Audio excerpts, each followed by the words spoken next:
fiscal operation for the first half of 2025 indicate an improvement in the fiscal position relative to the same period in 2024. The overall deficit, including grants, narrowed to 6.0 billion Gambian dollars, 5.0% of GDP, compared to 8.6 billion Gambian dollars, or 6.1% of GDP a year earlier. This positive trend is driven primarily by stronger domestic revenue mobilization, supported by ongoing improvement in tax administration. On the other hand, the overall deficit, excluding grants, slightly increased by 1.8% from 15.2 billion Gambian dollars, or 10.8% of GDP in the first 9 months of 2024 to 15.5 billion Gambian dollars, or 11.0% of GDP in the same period in 2025. The stock of domestic debt increased to $50.1 billion, 28.7% of GDP in October 2025, up from $46.4 billion, or 28.5% of GDP in December 2024. The share of medium and long-term instruments continue to rise, accounting for 47.8% of domestic debt portfolio. This is in line with government strategy to shift towards more sustainable financing.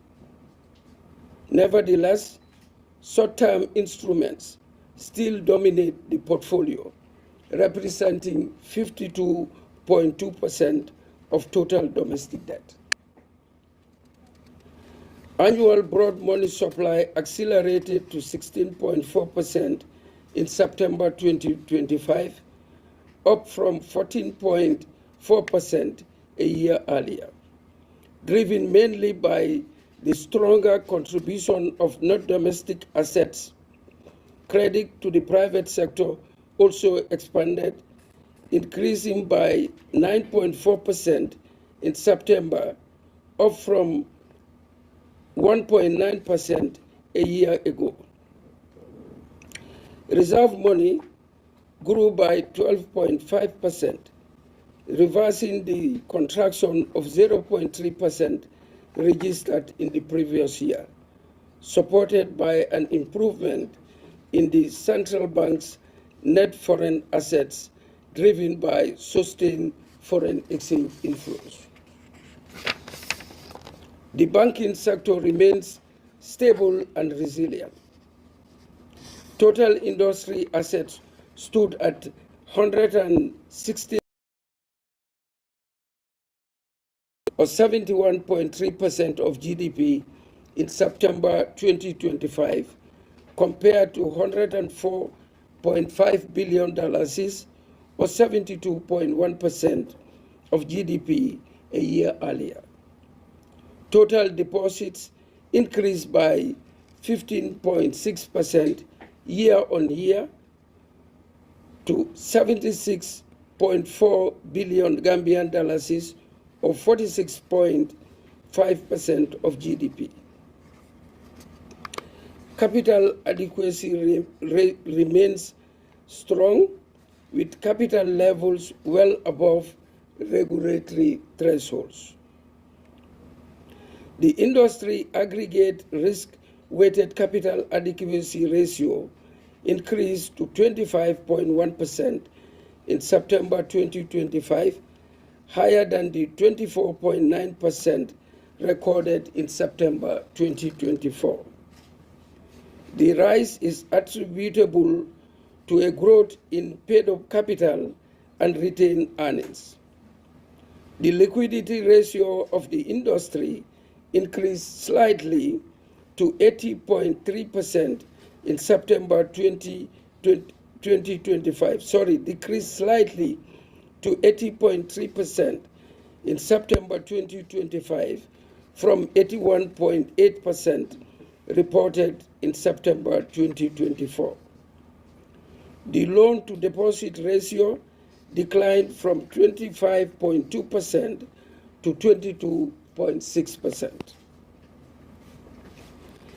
As at end September 2025, fintech and mobile money operators registered users stood at 4.3 million, down slightly from 4.5 million in June. Total number of active users stood at 2.1 million, representing 49% of registered accounts. Cash-in transactions rose by 0.9% to 20.5 billion, and cash out increased by 3.6% to 21.6 billion Gambian dollars. The domestic price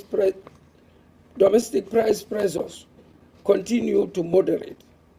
Headline inflation increased to 7% in October 2025, down from 7.4% in September, and well below the peak of 2023, which was 18.3%.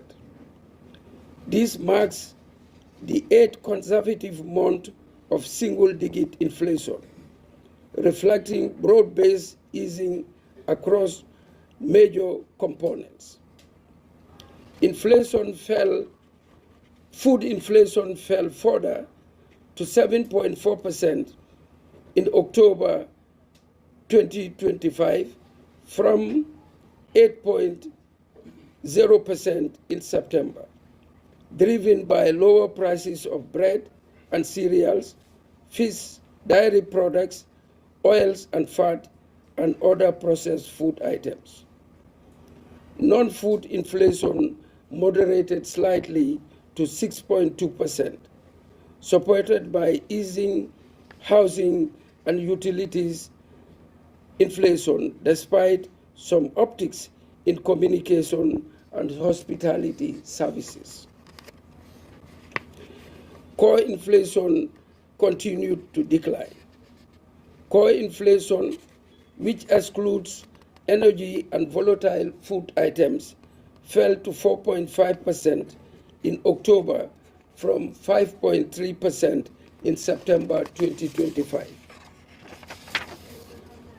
The Monetary Policy Committee of the Central Bank of the Gambia observed as follows: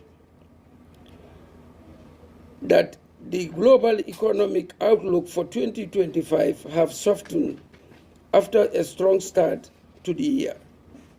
While growth remains positive, it is still below pre-pandemic levels, and inflation risks are still as preceding globally.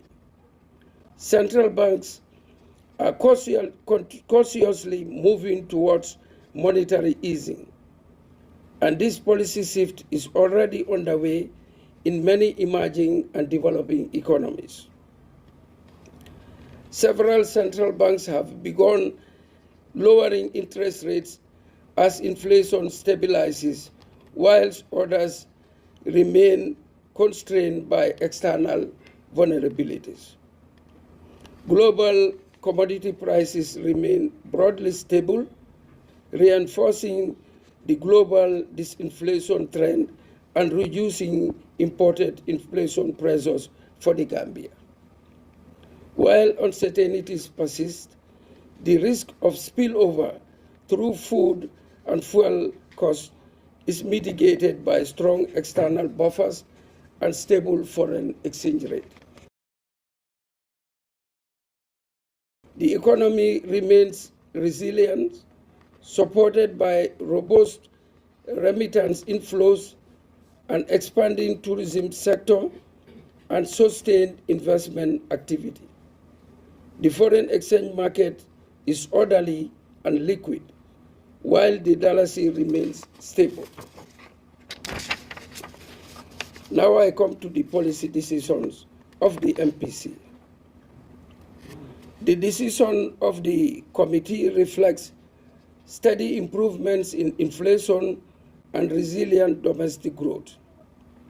Headline inflation, though above the medium-term target at 7%, has been in single digits for 8 consecutive months, while core inflation also trending downwards. Subdued global commodity prices, a stable dollar, improving external reserves, and strong remittances and tourism inflows provided further support for the economy. The Monetary Policy Committee expects inflation to continue easing, and the rate cut is intended to stimulate private sector lending, encourage investment, and sustain economic expansion while maintaining price stability. In this regard, the MPC decided the following. The monetary policy rate, MPR, is reduced to 16%. The required reserve of commercial banks, that ratio is maintained at 13%. The interest rate on standing deposit facility is increased to 5%. The interest rate on standing lending facility will decline to 17%, equivalent to MPR plus 1 percentage point. In summary, this measured reduction in the policy rate is a necessary and proactive step to provide additional support to economic growth amid a broad global slowing. We are confident that this measure ensures financial conditions remain appropriate while securing the sustainable return of inflation to our target. The lower policy rate is expected to stimulate private sector activity while still maintaining positive real interest rates to anchor inflation expectations and safeguard financial stability. The committee remains prepared to adjust policy as warranted by evolving economic circumstances. In addition, we will intensify open market operations and policy coordination between the Central Bank of the Gambia and the fiscal authorities to safeguard the stability achieved. For information purposes, the next Monetary Policy Committee meeting is scheduled for Wednesday, February 25th, 2026. The meeting will be followed by the policy decision announcement on Thursday, 26 February 2026. Thank you for your attention. Yeah. Okay. Thank you very much, Honorable Governor. Somebody stole my microphone. Somewhere. Well, thank you so much, Honorable Governor. I just made a few comments delivering his statement, and I want to share that with my colleagues in the media because I think it helps us disseminate this information to the public. As far as inflation is concerned, we know for 8 consecutive months it remains in single digits. That doesn't mean it has reached our target of 5%, but it has remained in single digits. In the banking sector, we know it is stable and resilient, which is good for growth in the economy. We also know that we have imports that this government or this country can sustain for the 4 coming months. So these are the few things that I picked. I think they are important that when we share this information, when we disseminate or we share or talk to our colleagues in the media, we have these basic points. Inflation is something that the governor and the Central Bank of the Gambia is trying to have under control. Having said that, I will allow my colleagues in the media to ask questions if you have, but also don't forget that the Honorable Governor is not that okay today, so we will still accommodate your questions, but just remember that we wouldn't have all the time that we usually will have for this press conference. Having said that, please announce your name, the institution that you represent, and ask your question.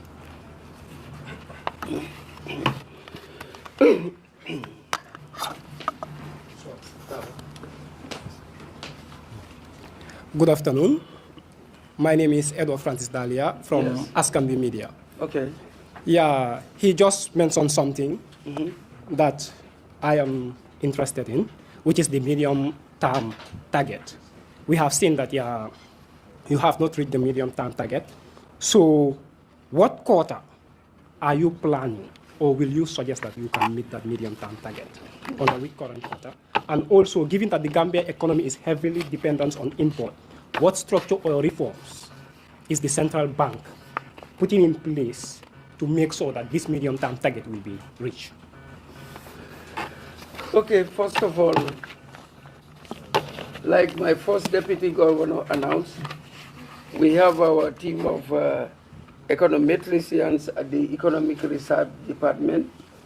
They've built a model, and the model usually accurately predicts inflation and growth.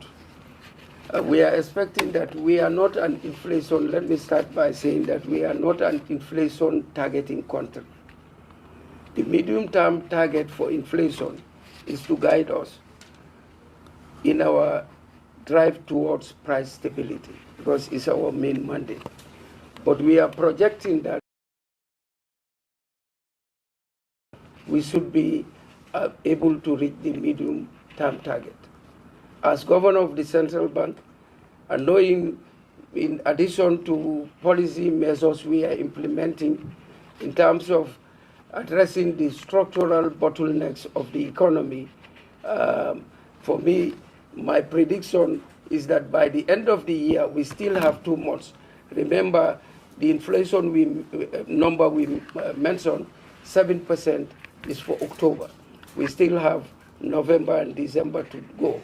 I may be wrong, but I'll be bold enough to say that by the end of the year, or by January latest, we should be able to achieve our medium-term target, provided that the geopolitical tensions or shocks and other possible domestic shocks, which are risk to my forecast and the forecast by the central bank, does not pan out to be realized. The second question. The second question is what? The trade deficit. The trade deficit. Given that we are heavily dependent on importation. Yes. Yeah. So what structures or reform does the central bank consider necessary to ensure that the 5% target is achievable and sustainable? Not just achievable, but sustainable. This was heavily debated yesterday at the meeting, and I will give credit to Dr. Ju for the guidance. Well, we in the central bank are trying to ensure that we achieve this 5% medium-term target through increased domestic food production, and that is not the responsibility of central bank alone, but the entire government machinery. Through competitiveness and also building reserve buffers. I've said that we have increased the foreign currency reserve of the country, and that contributed to the stability of the dollar. I mentioned that the dollar appreciated against the euro, depreciated slightly against the pound sterling, US dollar, and the CFA. If you look at the West African sub-region, for us in the WAMP zone, because it's a different arrangement for the CFA countries, they are operating on a fixed exchange rate. Within the WAMP region, our currency's depreciation for the 5 years I've been governor, was slower than most of the countries in the sub-region. And I will be bold enough to say that in the largest economies of the WAMP zone, that is the Anglophone West Africa, together with Cape Verde and Guinea-Bissau, currency depreciation in the largest countries, in those, the two largest countries, for the 5 years I've been governor, our currency's depreciation reflects or is equivalent to the 6 months of their currency's depreciation. That shows the stability of the dalasi.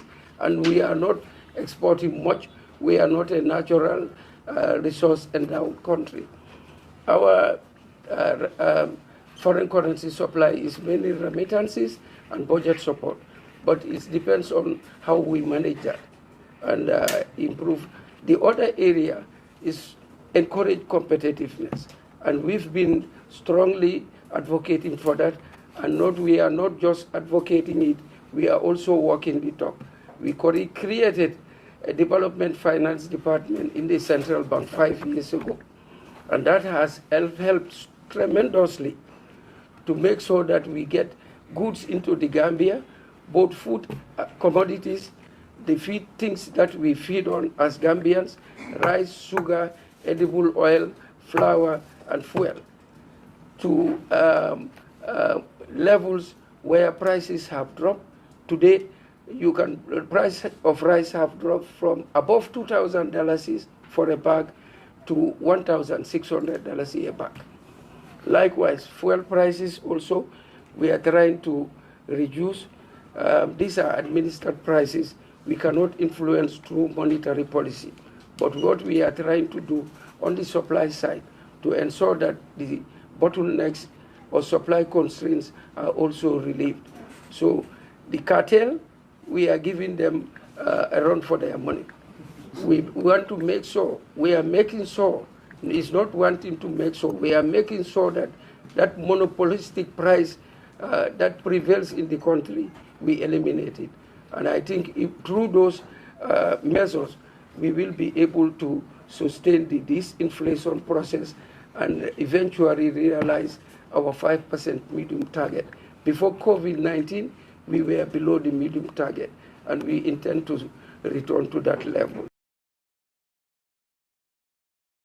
To go back to the farms, we have to increase our food production. We cannot depend on imports. We consume 275 metric tons of rice. At the time I had these statistics, we were producing only 19,000 metric tons. Of course, that has increased now with the intervention of the African Development Bank. They've ensured that 1,000 hectares was grown, I think, last year.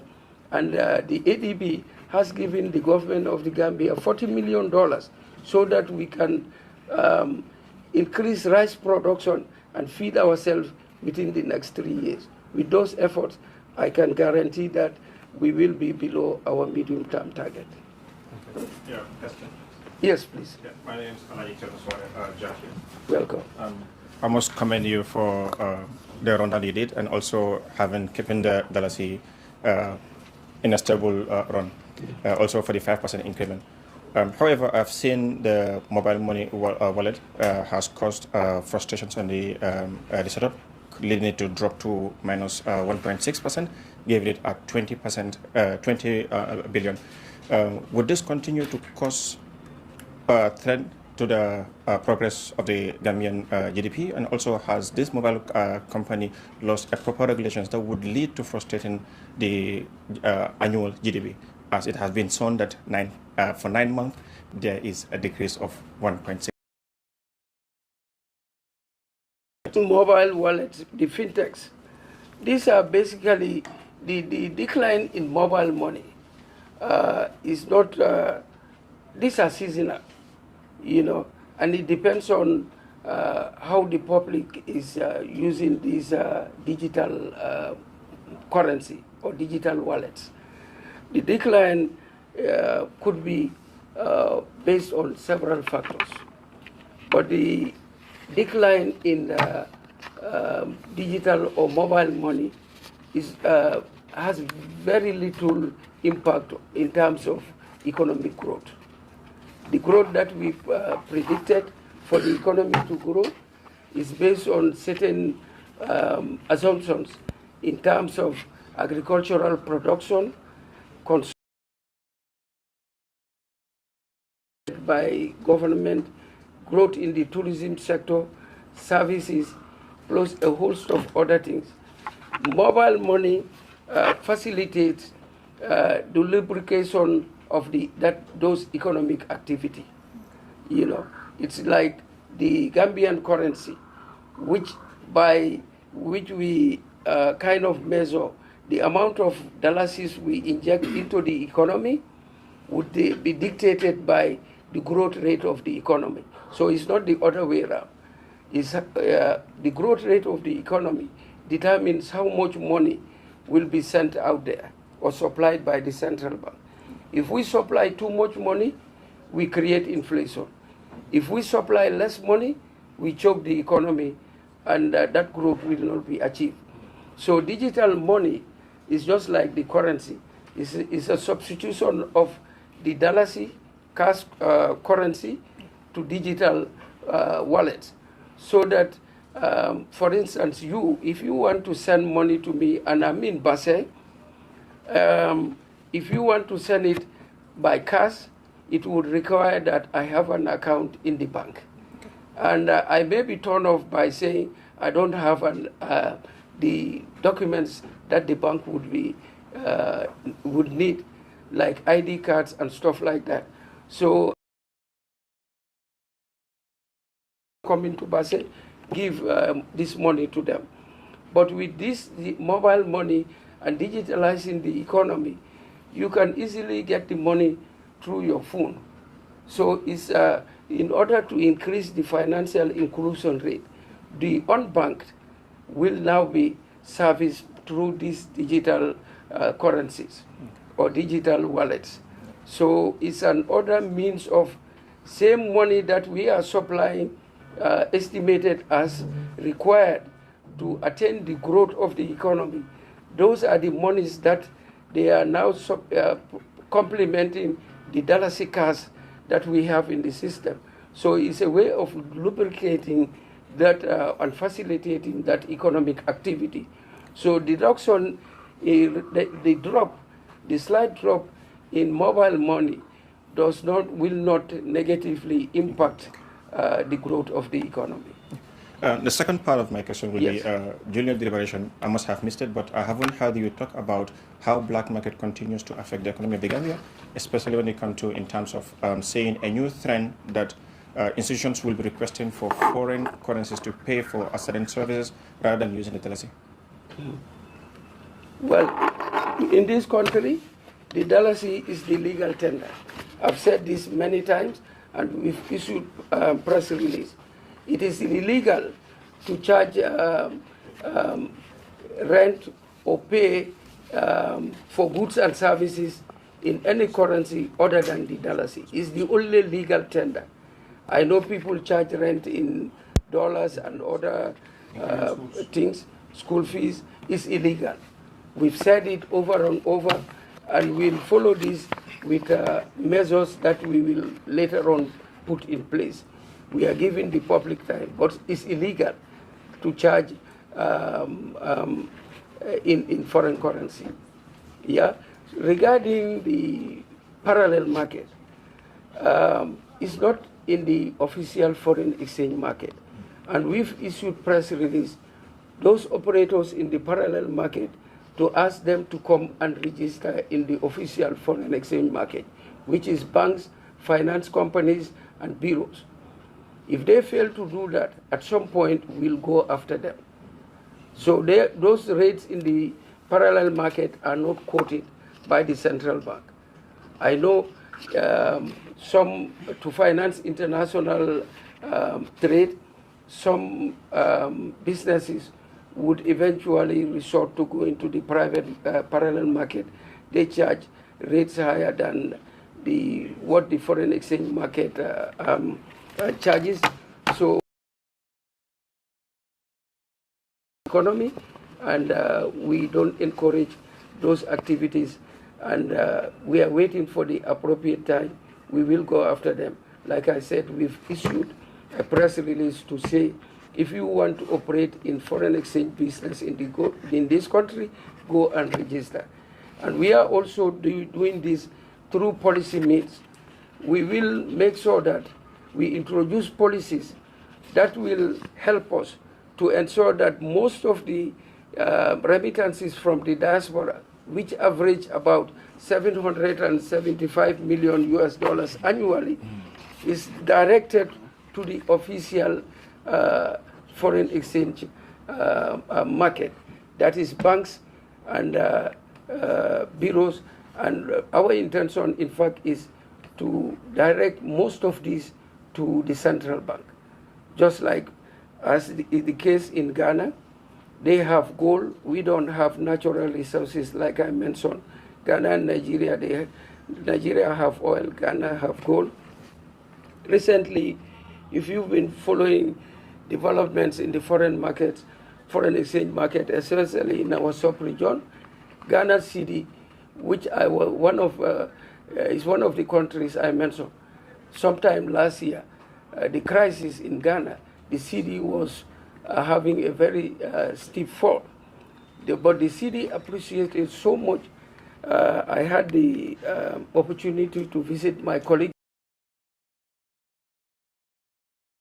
How are you possible to achieve this rapid rate of appreciation of the cedi within just a couple of months?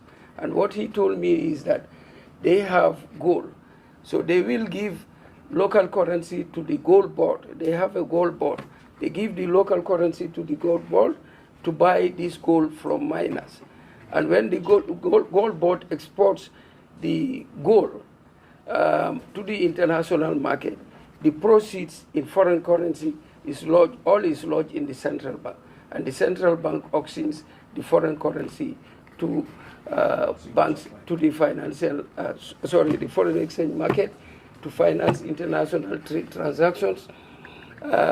So, like I said, through policy, I've got presentations that were made to some of my staff, those that are in those areas.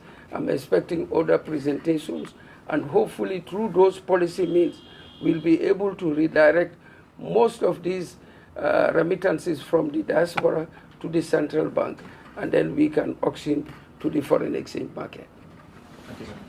Okay. Yes, please. Good day. Yes. Assalamu alaikum. Yusuf Taylor for Askanwe Media. Wishing you a speedy recovery. Thank you. I hope you get well very soon.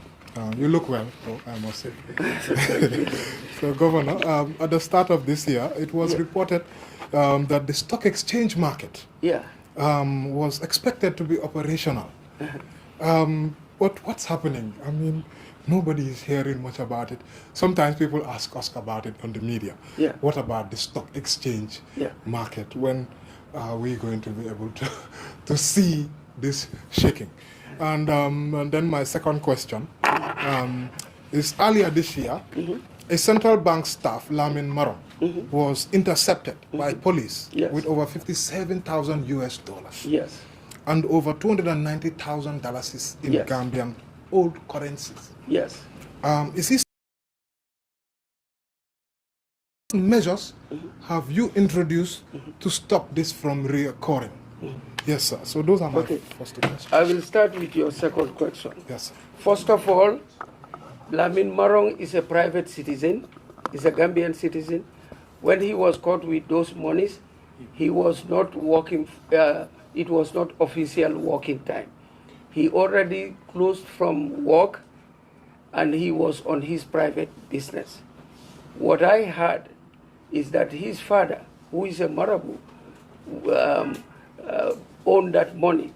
And the father, that's what the father claimed. He claimed for the money, that he owned it, and I understand he was able to provide documents to the police from bureaus that these monies were sent to him, just like when they have these, whether it's gamos or what do they, Magals. It's not unique to only Gambia. If in Tuba, Magals and so forth, millions of dollars go into Tuba through disciples in the diaspora.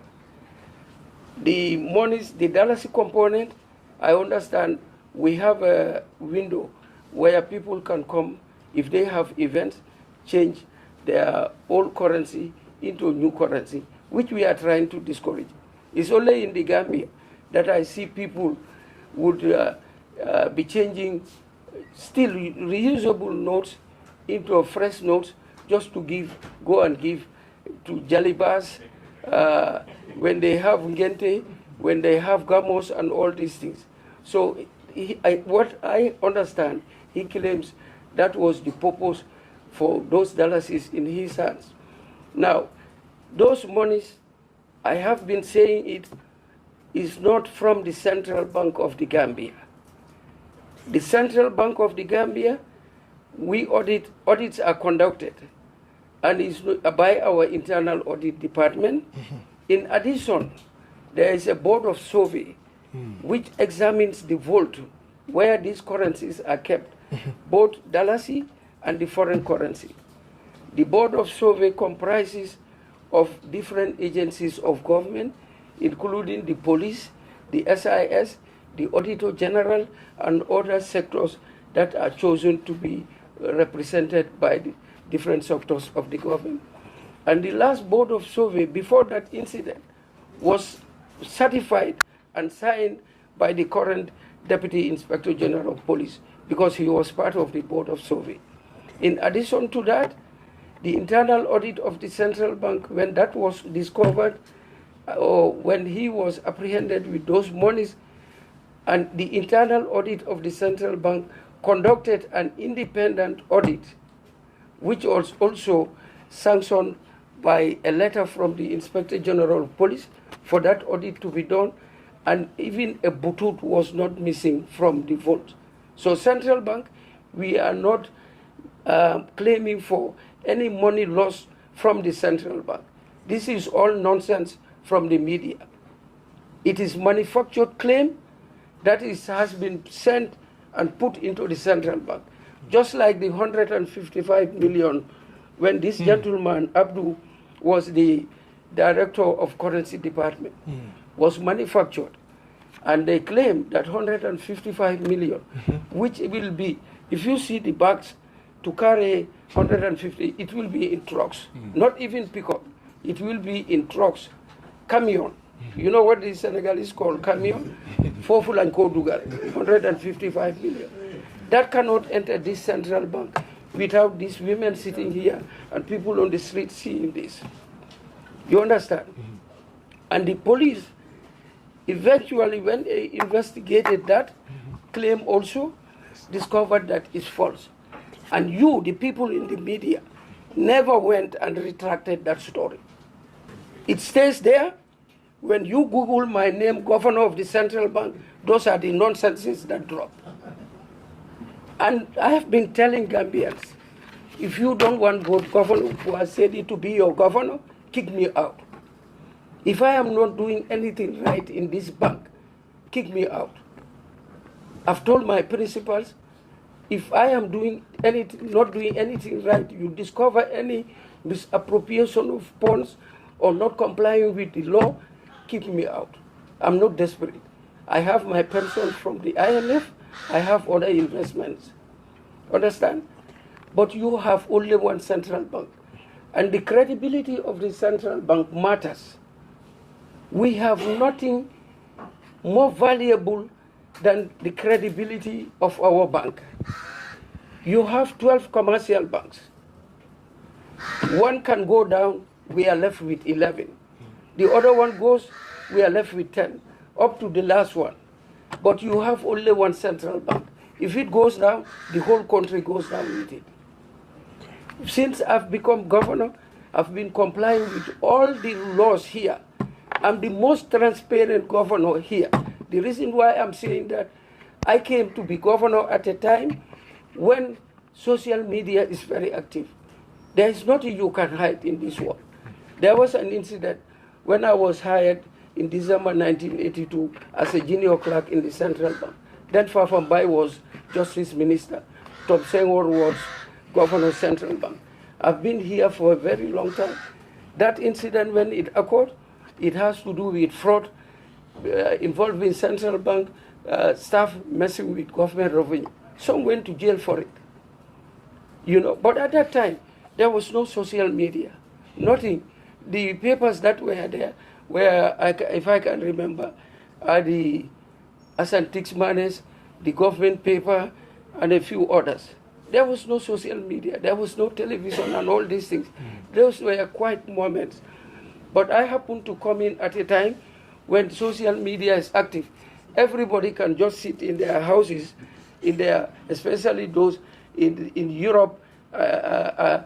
I know America, they have big apartments. I'm very familiar with that. But those in Europe just sit in a 2-meter apartment and just, if they eat until their stomach is full. I said it. They are the ones spending the $775 million. You know, they will eat until they are full.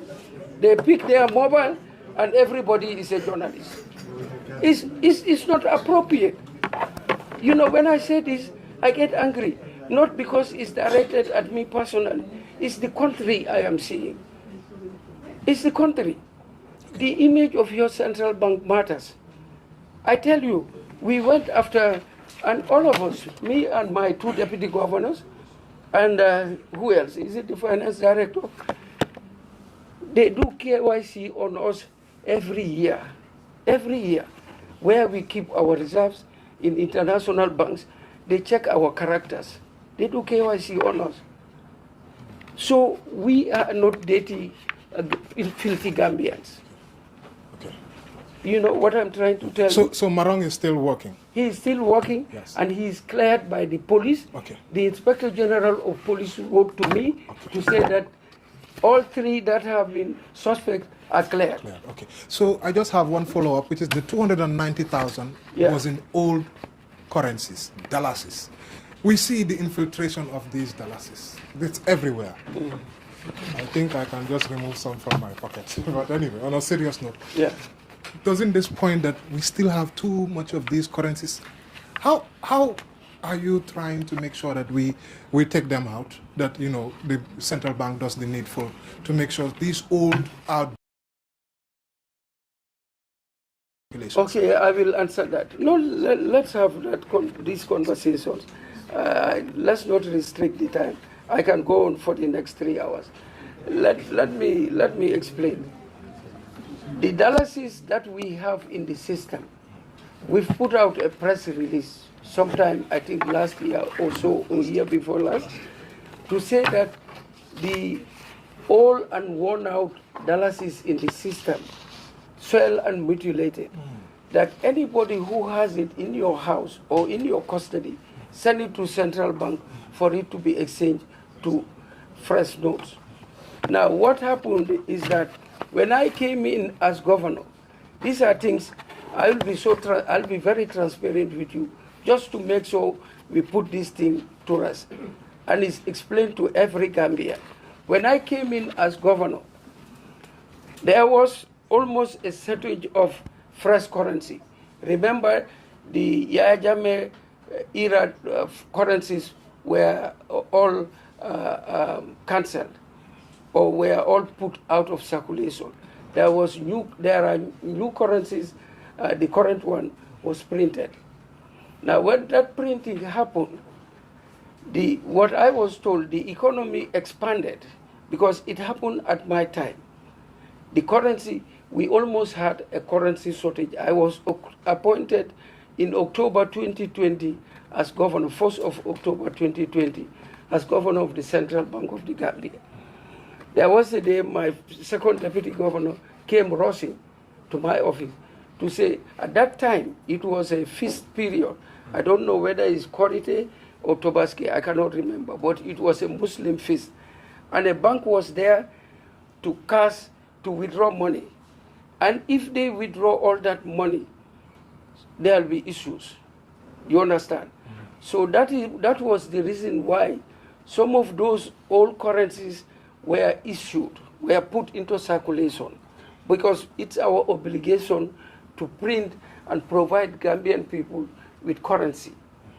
So, but after we made sure that we printed adequate currency for the last supply printing as contract that I issued under my tenure, when I made sure that 2 years of currency, for 2 years, there will be no shortage of currency in this country.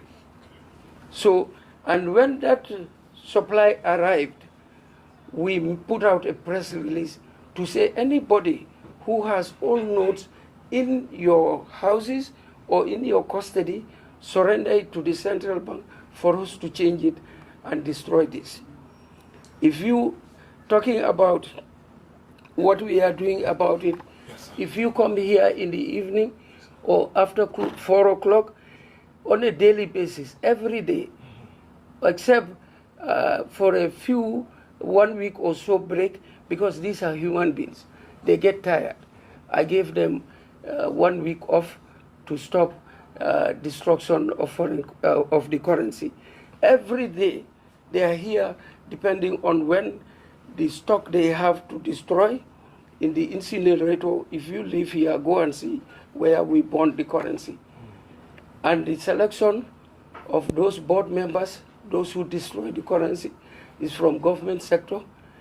The police are invited, the SIS is invited.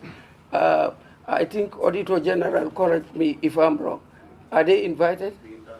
Internal audit also is invited. So it's drawn from different sectors, plus some central bank staff who are in the currency department, because they must be there, because they have the stock and the figures. They are the ones that are maintaining. And anything that is to be destroyed, these invited people are the ones who verify the amount that is to be destroyed. And then the vault hand will carry it in a wheelbarrow and take it out there to destroy it. And all those destruction members are sitting there to witness until the last note is turned into us. And we have our securities here. We have the Navy here that is on ground to look at that process. And we have CCTVs. When I came in as governor, I've increased the amount of CCTVs. If you go to my office, whatever is happening in the currency department, in the vault, I'm seeing it. Whatever is happening back there, everywhere in the central bank, I have it covered. So there's no way that this nonsense that is out there, that central bank staff mess with monies that are to be destroyed. It's not true. It's a lie. I can say that. Because that is the truth. Stock market. I'm handing over. Yes. Okay. No, hold on. Okay, the stock market. The first question was on the stock Yes. Oh, okay. Suleiman, leave them. It's me and them. Don't interfere. The stock market. When I came in as governor, I made sure that we have a stock market or a capital market, because I've seen it all. I was here at the research department since I started the central bank, December 1st, 1982. I've been posted to the research department. I applied as an accounts clerk. I was good in accounting. That's what I applied for. But because I did economics and statistics, and I scored very well on them, the governor who interviewed me, Tom Senghor, may Allah give him Jannah, decided that they don't have statistical clerks, and he sent me there. I was there from junior clerk, senior clerk, statistical assistant. Some of the periods I spent training bachelors and masters. When I graduated from my bachelor's, I was appointed economic statistician, senior economic statistician, principal economic statistician, deputy director, and eventually director of economic research department. in 2006. From that period, in 2009, I went to the International Monetary Fund. Almost every month, I am on mission. That's how we work there. And I was part of missions that visit countries. And when I went to the IMF, that was when the global financial crisis happened, 2008, 2009. The board, I was working at the IMF board. That's where decisions concerning the international monetary system and the international financial architecture happens. 24 board members. I was a senior advisor. If the ED was not there, executive director, which represent 22 African countries. The alternate ED is not there.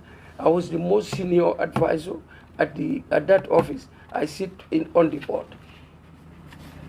Go and fact check it in that office. I invite every media person to go and fact check those. I don't lie. Okay?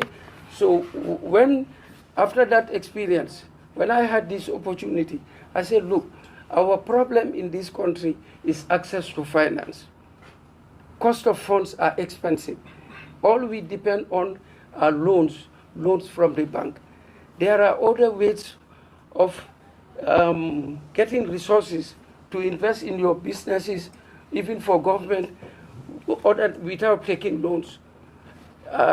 So through non-debt financing measures, we created the capital market. And I am glad to tell you that the capital market is up and running and is functioning well. And it has raised $75 million and brought it to this country, equivalent to $5.39 billion that the capital market was able to pull to bring this country. And there are efforts to bring in more money through the capital market into this country.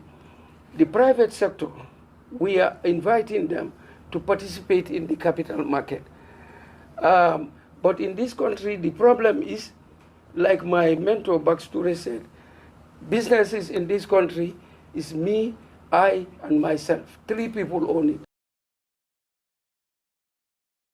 Myself disappears, the business dies. And we are constrained taking loan upon loan, high interest rate. These businesses, we said, change it to a public entity or a public company by allowing other shareholders to come into your business. And if you do that, you can float equity or shares on the capital market, and others will come in. The business will expand. When me and myself dies, the business will not die. It will continue to grow. That's what we are trying to encourage, but the private sector is not yet warm up to it. The capital market in the central bank does not belong here. It belongs with the private sector. In New York, Hong Kong, London is the private sector. But the private sector don't have the resources, they don't have the capacity to set up a capital market. When we were setting up this capital market, my Koto, he was my senior at Muslim High School, Idi Masjo. He came in, he was the president of GCCI, Chamber of Commerce at the time. He found me working on the capital markets bill. He came in, he said, Governor, if you are not ready to set up this capital market, we are ready to take it from you. At that time, the printed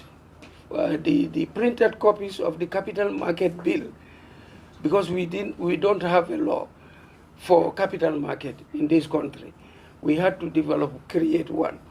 So I got the prints of the copy, the bills from the government printer, and I told him, Koto, look at it, get a copy of it, it's here. I cannot give you a copy, it's going to the National Assembly for enactment, but we'll deliver this to you. And we delivered it. Since when? Was it last year? 2021. The capital market was in existence. And I can tell you that I've been approached by institutions, and more instruments will be floated on the capital market to develop our country. That is something I can tell you for sure. I don't want to move ahead of myself because I'm not the government, but you will see the projects that are going to be lining up to finance the capital market.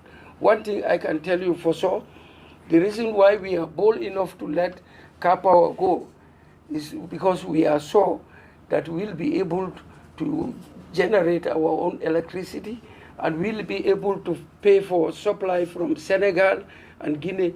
Currently, efforts are being made for us to get more electricity supply from the sub-region. But we are going to build our own electricity power generating plants in this country.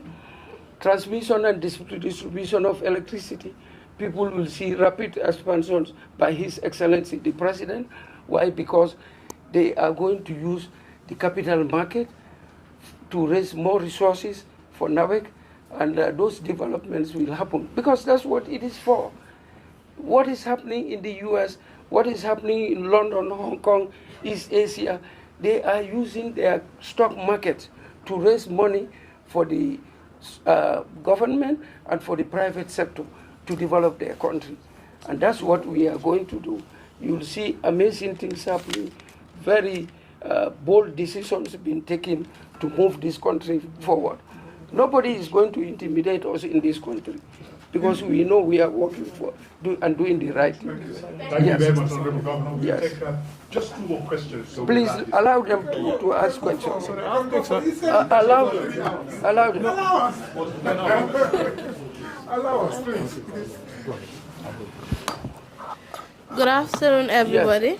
My name is Aret Jasa from the Standard newspaper. Yes, please. So recently, it was reported that CBG prevented the National Audit Office from conducting a special audit on it. Could you please take this opportunity to clarify to Gambians what really happened? Thank you. First of all, let me tell you, National Audit Office, they are the agency of government that should audit the central bank. But since the inception of the central bank, the National Audit Office has never audited the central bank. Up to today, I'm standing before you. So that's a lie, flat out black lie, just to tarnish the image of the central bank, and again manufacture lies against the central bank, because we are one of the best performing institutions or government sector in this country. If it is positive, and I challenge all of you that these things I said they are lies, the reports are with the police, the 155 million and this other recent one, go and publish what I said. Go and publish it and take it out. Knock down those lies. But you will not do that. You will continue to encourage those things to be spin-off, and you will participate in spinning those nonsenses. I come back to the same question. I've said that the National Audit Office have never audited the central bank, and I stand by that statement. Since December 1982, I've been in this bank. My only absence was at the IMF. And when I was at the IMF, I was the desk officer for Gambia in my country. At the board of the IMF, I'm the one who writes the statement, the BOF statement. That is the statements of the authorities after every IMF review and submitted to the executive board from our office. So I was not disconnected from the central bank. The National Audit Office is empowered to audit every institution, government-owned institution in the country. And government is the single shareholder in the central bank. That's why we pay dividend only to government.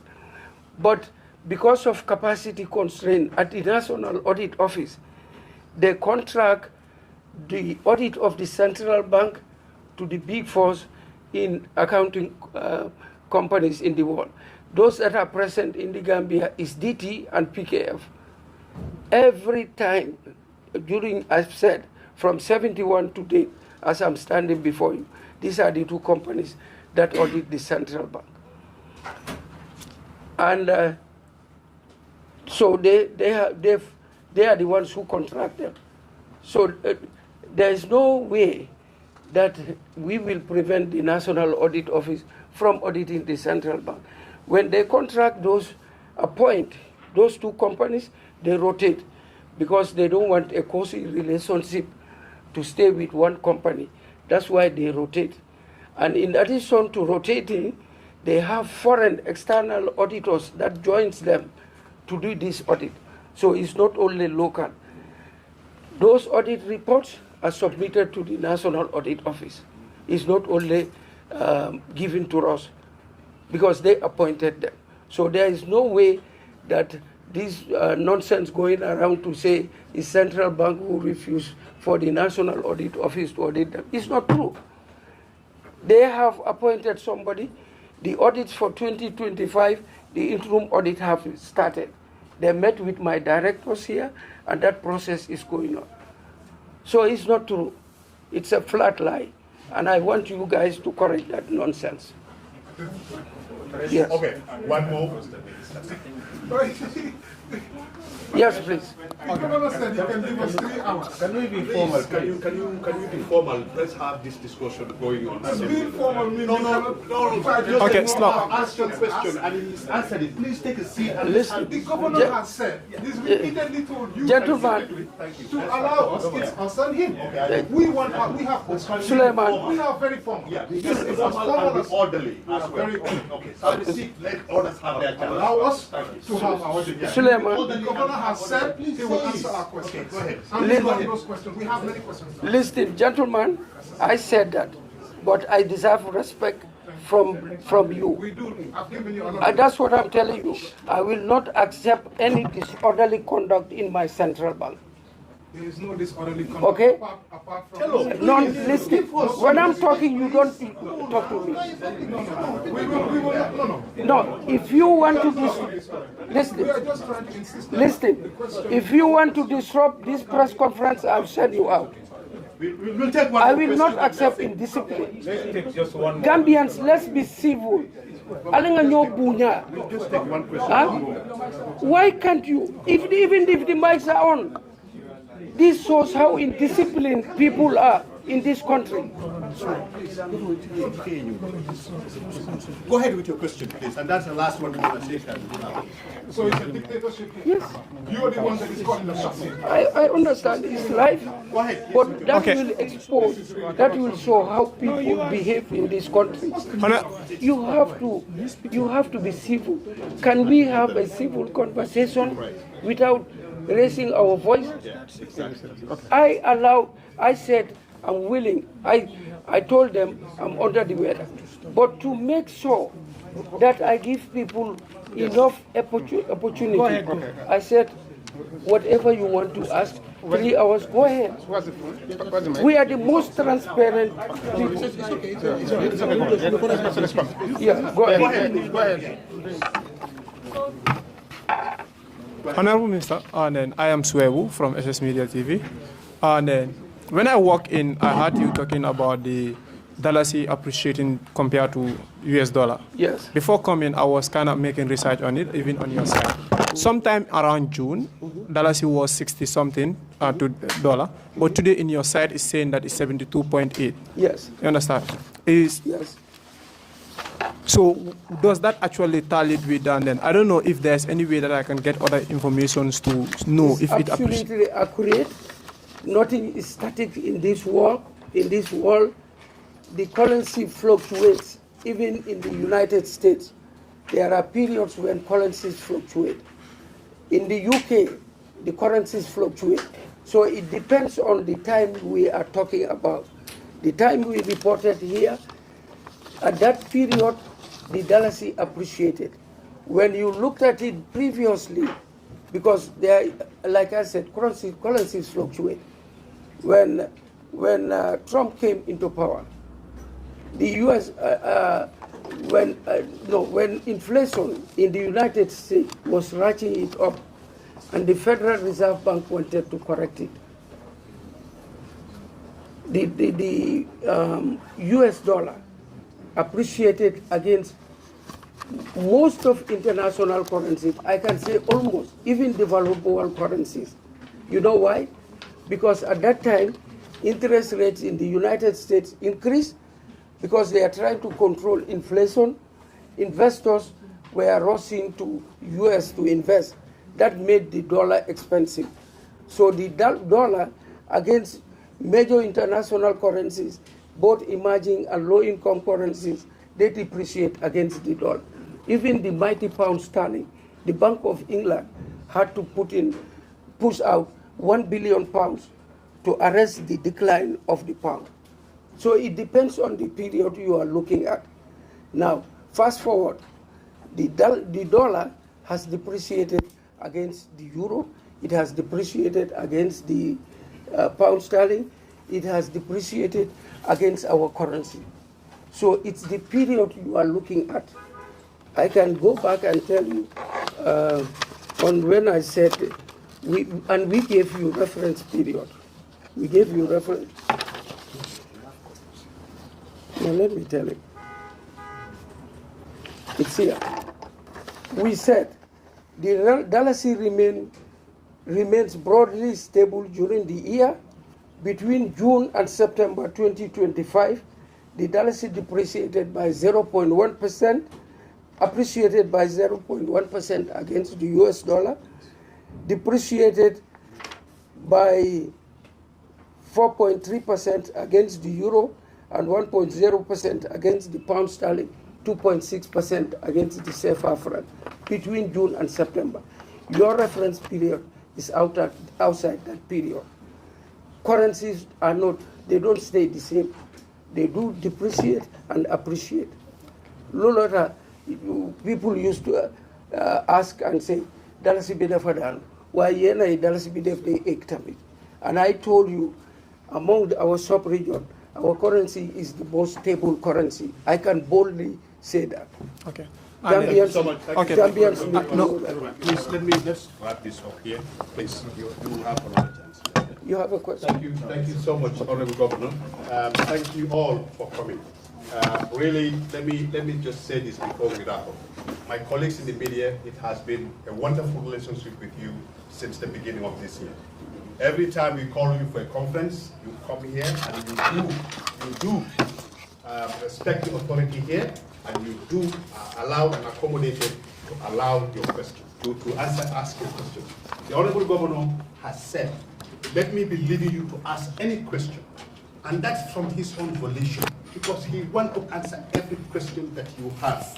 But I think as a people too, we have authority, we have respect for authority. And that is how we are trained as Gambians, as kids of this country. I don't think we want to go beyond that. Mr. Taylor, you and I have known each other, we've worked together. You know, I am the one who forwarded this invitation to you this morning to let you know this conference is going to happen this morning, whether you are aware or not, so you can be part of it. Because I know this bank, this government, no institute, no individual sitting here has anything to hide from the Gambian people. That is why Mulligan was here, the last NPC. Suleiman, that is why we allow you to be here. But I really want us to have that respect. Suleiman, let me help you. Let me help you. We are very transparent. Monetary policy making process, communication is a big part of it. That's why we communicate with the public. Not only that, we have a use Uncle Peter and Sirif Boja to train the media, because we realize that when it comes to economic and financial reporting, you don't have enough capacity. Absolutely. You understand? You don't have enough capacity. That's why we and it costs us money a lot to train you guys, so that, because when we invite you to ask questions, the questions that you answer are substandard. They are substandard because of lack of capacity. So that's why we took out